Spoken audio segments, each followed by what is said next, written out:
Welcome to Romanticism and Realism. Today I'll be talking about these two movements. Both are from the 1800s. Now wait, you ask me. I thought modern art started later than that. I hear you, and you're correct, but hear me out. The goals of this movement were imperative in getting the ball rolling towards non-representational art and everything that you think of when you hear modern art. You'll have to forgive me, I'm starting to lose my voice, so if I sound a bit strange, that's why. I'm sorry in advance. First up is Romanticism, an art movement which lasted for about 50 years from around 1800 to 1850. So the seeds of Romanticism were planted when Rousseau published his book Emile in 1762. He stated in it that education should be about self-expression rather than repression. Now, this was a long ways off from the start of Romanticism as an artistic movement, but it did get the ball rolling on it. But before Romanticism could start, Neoclassicism had to die. Neoclassicism was a surge in interest of the Greco-Roman art period after the rediscovery of Pompeii and Herculaneum. So Romanticism rose as a reaction to the classical aesthetics and ideals that came up during Neoclassicism. Romanticism centered on emotions, on intuition, on feeling, rather than classical proportions and ideas. So here are a few of the characteristics of the time period for you. Self-glorification, emotion over reason, subjective over objective, interest in exotic and past worlds, love of nature, alienation of the artist from the public, and art used as a way to develop a sense of nationalism. So those are just a few of the main characteristics of the time period, but I'll explore some more as we go through the artists. Now, of course,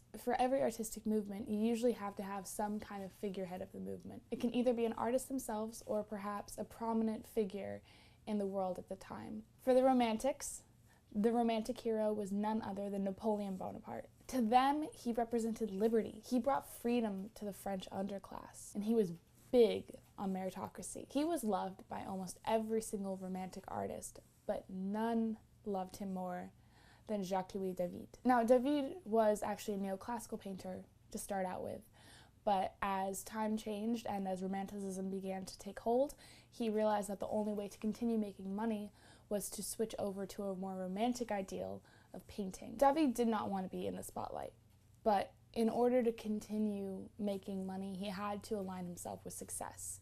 And in Napoleon, he saw an extreme amount of success. So from the get-go of Napoleon's rise to power, he began to work closely with Napoleon and his counterparts.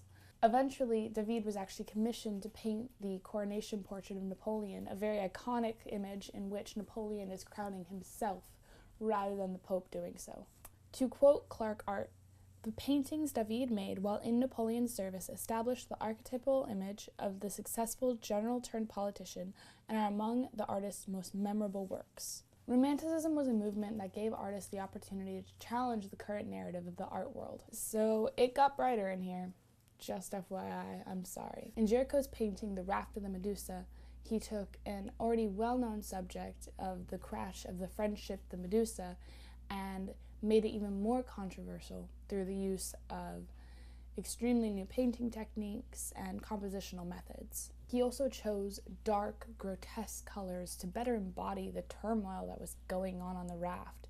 Many people that were on the raft ended up dying or getting very sick by the time that they were rescued. Goya similarly used very deep and ugly colors to create his paintings. His work often dealt with death or mental trauma, something that he felt was better expressed through equally dark and morose colors and tones. Ingres also made some big waves when he premiered Grand Odalisque, which many consider to be his official break from Neoclassicism. It was critiqued for its rejection of classical form and its staunch refusal to adhere to correct anatomical composition.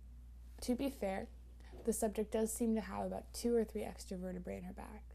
In fact, some believe that he modeled or perhaps was inspired by the work of Parmigianino, a Mannerist painter, in his work Madonna of the Long Neck, very appropriately named. There is perhaps no one who better voiced their opinions through art than Delacroix. Works like Massacre at Chios and Liberty Leading the People are just 2 of his extremely politically charged works. Unlike most paintings of civil ruin at the time, Massacre at Chios chose to just show the pain of the people with no one civil hero leading them. This painting was purely about the raw emotion and turmoil that the people were going through at the time. Liberty leading the people was very different.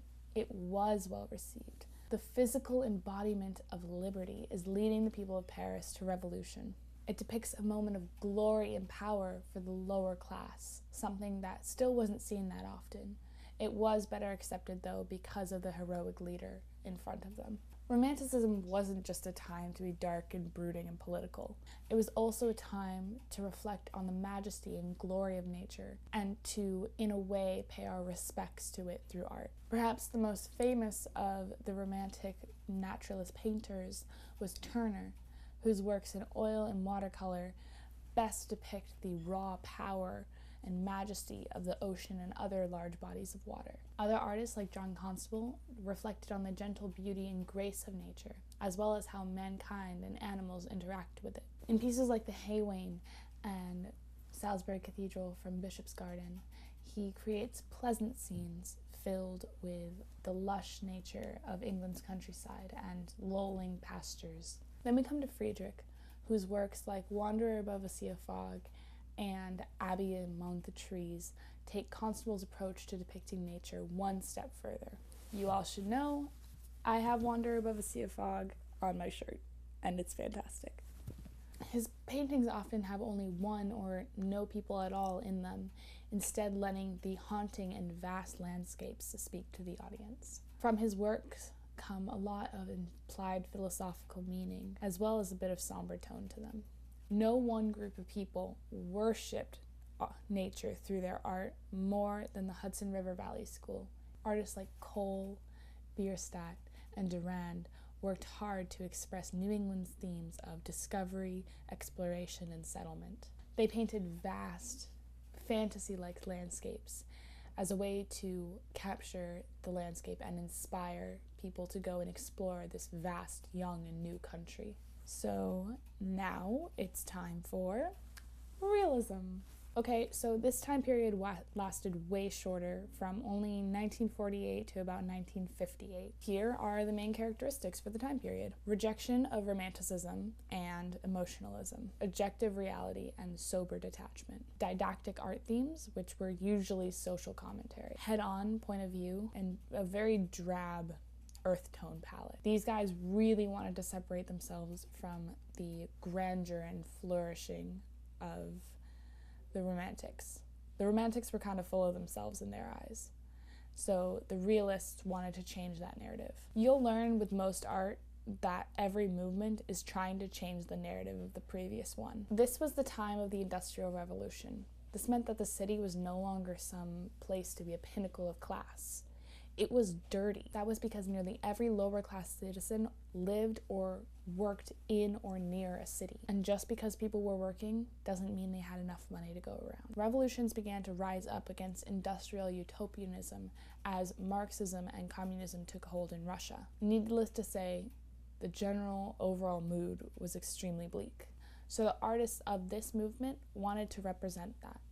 Daumier went straight for the throat of the bourgeoisie with his creation of the third-class carriage. Already a member of the upper class, Daumier made thousands of lithographs depicting the struggle and the oppression against the poorer classes. Courbet firmly rejected Romanticism and actually was considered a real leader of the realism movement. He chose to paint only what he could really see, not embellishing his subjects in any way. Nothing was glamorous. Everything was just like real life, like with the Stonebreakers or Burial at Orleans.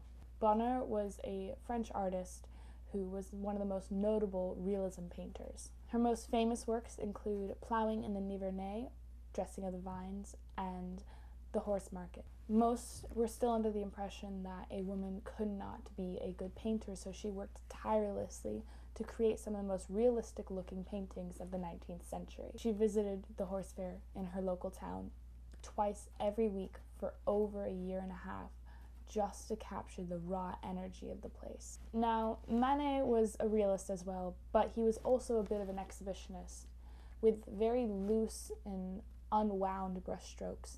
His work was the first at resembling something more towards what would later become Impressionism. Paintings like Olympia and Déjeuner challenged the narrative that real human nudity could be depicted. Previously, female nudity was reserved for depicting goddesses like Venus. Manet didn't care though. He kept creating paintings of nude women with loose brushstrokes his entire career. The very first photo, called A View from a Window in Lecois, was taken in either 1826 or 1827. No one's really sure. Although it predates realism by over 30 years, it is part of what kickstarted the desire to create realistic paintings. It helped initiate a drive to depict real life, both physically and philosophically. The photo took 8 hours to expose, and it was nothing more than a photo taken from a window over a series of rooftops in Burgundy, France. So that concludes all the information I have for you guys. So let's go and look at some representations of this art here in New York.